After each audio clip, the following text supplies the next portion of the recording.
O yun, okay. Sir, isa pa. Sir, yung minority report niyo po ay based on the 3 hearings that you had when you were chairman. Wala na po doon yung naging chair si Sen. Hindi, Ping. 3 sa akin, 3 kay Senator Ping. Doon base po yun. Yes, 6 na ma'am. hearing. Yes, ma'am. As of December 10 siya. Sen. Mary Moraes from One News po. For Senator Amy, sabi po ni Senator Ping, kapag may mga ebidensya rin daw po kayo leading sa pinsan ninyo, welcome din daw po talaga kayo mag-participate sa pagdinig. Sa next hearing po ba ng Blue Ribbon, pupunta na po kayo, may ilalabas din po ba kayo? Inilahat na nga namin dito yung iba't ibang binunyag ng iba't ibang testigo na gusto nga namin i-pursue. Sana tutukan kasi maraming binanggit. Hindi naman maari na i-dismiss outright yung mabibigat na sinabi ni Saldico, ni Orly Gutesa at pati si Curly Discaya. Marami silang binigay na leads, ika nga, na kinakailangan i-pursue kahit sabihin natin, kaduda-duda yung source, inadmissible in evidence, at iba't iba pa. Kasi napakabigat ng sinabi nila. Detalyadong-detalyado pa. At kung minsan, may corroborating testimony. Tulad nung sinabi ni Gutesa, yung 30 tama rin, parang tama din at yun din ang binanggit ni Saldico. Tapos tumbok din dun sa sinasabi naman ni Discaya. Kaya parang kinakailangan talaga tutukan lahat ng testigo kahit yun nga, parang si Yusek Bernardo at yung affidavit lang niya ang binibigyan ng kahalagahan. Ang gusto ko nga, kagaya ng nangyari, isang committee hearing inimbita si former Speaker Martin Romualdez. Kaya ako pumunta doon dahil doon eh. Kaya lang hindi dumating. Hindi dumating. Bakit hindi siya, ayaw nyo bang imbitahan siya? Members of the media. Napakarami sana nating may tatanong kung sakasakaling imbitahan si former Speaker Martin Romualdez. Ang daming nagtuturo sa kanya. Tsaka nandito lang. Diniscredit niya. Alam niya ba, kayo ba'y may kopya ng kanyang affidavit na i-file sa ICI? Meron po kayong nakuha ang kopya? Wala. Meaning to say, the Philippine media was denied a copy of a most important affidavit or sworn statement executed by no less than the former Speaker of the House of Representatives? Sinabi niya sa ICI. Ito namang ICI, hindi ko maintindihan. Ba't hindi mo kanyo bigyan para ma-assess naman ninyo? Alam po niyo kung ano nakalagay doon?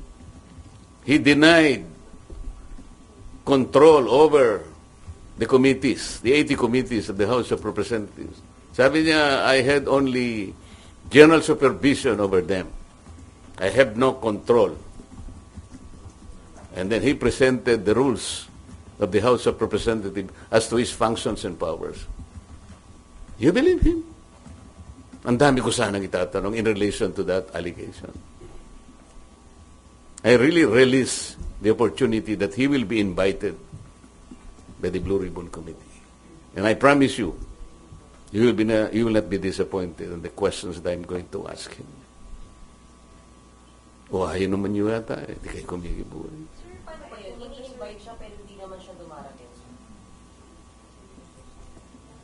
Bakit kaya? Kasi sasabihin na naman lang, interparliamentary courtesy. Alam niyo, pagka ganito kalaki na ang problema, will you rely on the interparliamentary courtesy concept? Courtesy lang yun eh.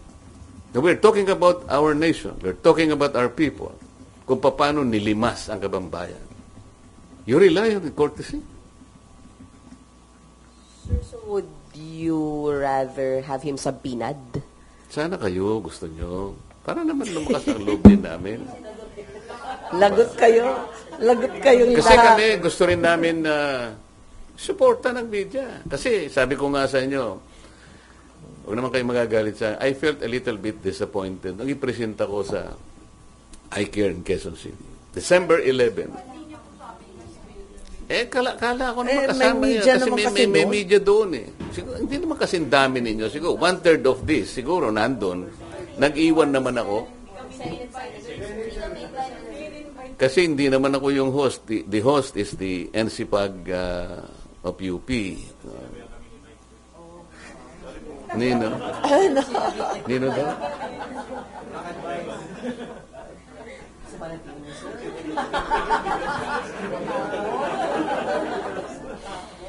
So ngayon, nandito na.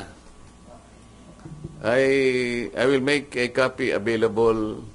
Siguro isa na lang kasi ang kapal nito eh. Huwag nyo nang kunin ng exhibits kasi ang exhibits ganyan ka. Yung soft copy na lang, Mike, bigyan mo sila. I'm very sure at na sinabi ni Senator Amy at ako naman nagpapasalamat talagang very supportive siya rito. Nandito lahat eh. Marami kayong makukuha dito.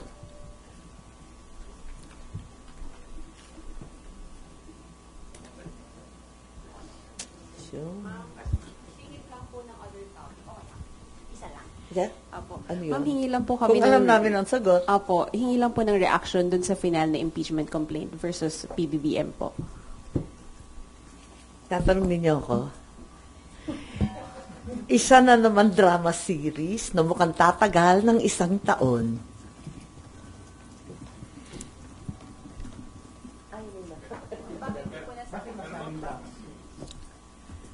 Kilala naman natin sino nag-file at anong background. Kaya, yun nga, baka drama series lang to para sa 1 taon.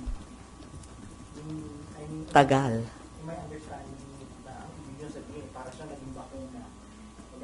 O ikaw nagsabi.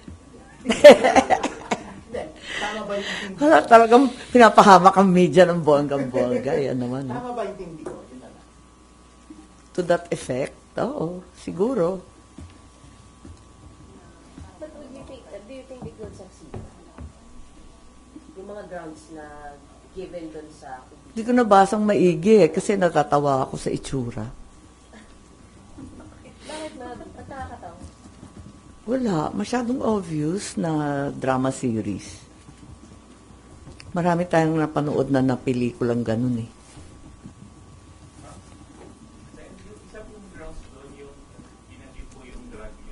Bumenta na yun sa takilya.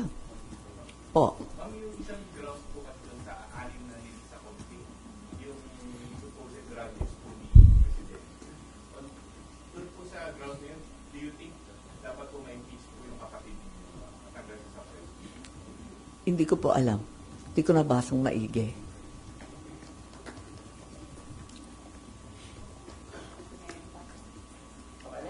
Tapos may impeachment complaint din kay VP ulit, ano?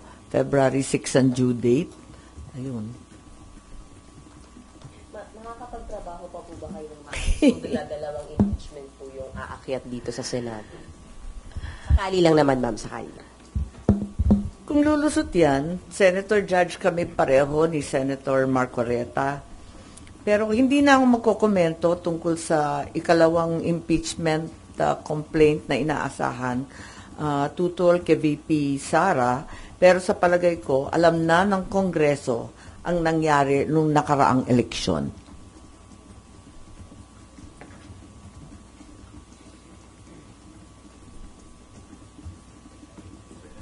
Okay na? Maraming salamat.